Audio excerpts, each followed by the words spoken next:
3 photos pour une chambre mortuaire construite sous la terre. Elle date du IVe siècle avant Jésus-Christ. Alors à la surface, vous verrez qu'à fleurs, 2 skifoils sont des gobelets à grande anse, entre autres objets, parce que pour l'instant, on a retiré 200 objets de cette tombe, dont la bague romaine en or, là, que vous voyez en bas à droite.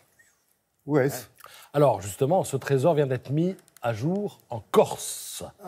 Et la dernière découverte de ce type datait de 40 ans, d'où le titre du Figaro, incroyable découverte étrusque en Corse. Alors, étrusque, ça mérite une petite explication. Ça fait référence à l'ancienne Étrurie, qui était une région italienne qui correspond grosso modo aujourd'hui à la Toscane. Cette région entretenait des rapports diplomatiques et commerciaux avec Carthage, avec la Sardaigne, avec la Corse. Elle a même pris le contrôle de la Corse à une époque et c'est pour ça qu'on découvre aujourd'hui ce que je vous montre. Alors ça se passe où ? C'est sur la côte orientale de la Corse, à Aleria.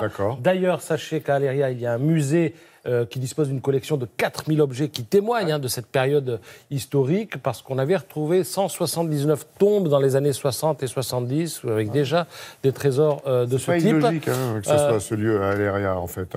Oui, parce qu'Aleria était resté, je veux dire, un port commercial. Et même quand les Étrusques ont été virés de Corse, ils ont quand même conservé Aleria pour faire du business. Et effectivement, c'est juste en face de l'Italie.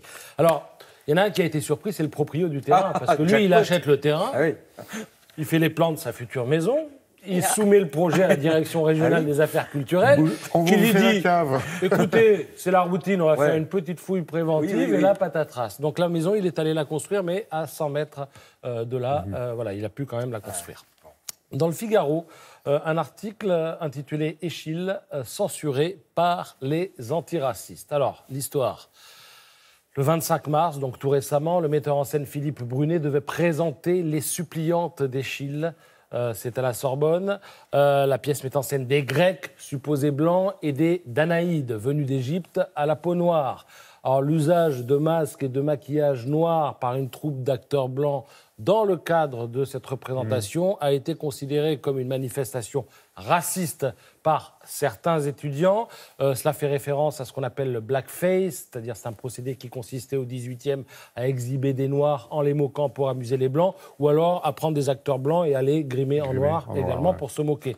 Et vous avez quelques dizaines d'étudiants qui apparemment sont restés au XVIIIe siècle, c'est une opinion personnelle, qui ont empêché le spectacle de se tenir. C'est dommage parce que le spectacle portait justement sur l'accueil et sur le dépassement des conflits. Alors pour le CRAN, Conseil représentatif des associations noires de France, le grimage d'un blanc en noir est une dérive. Puis pour le Figaro, on est dans l'aveuglement symptomatique.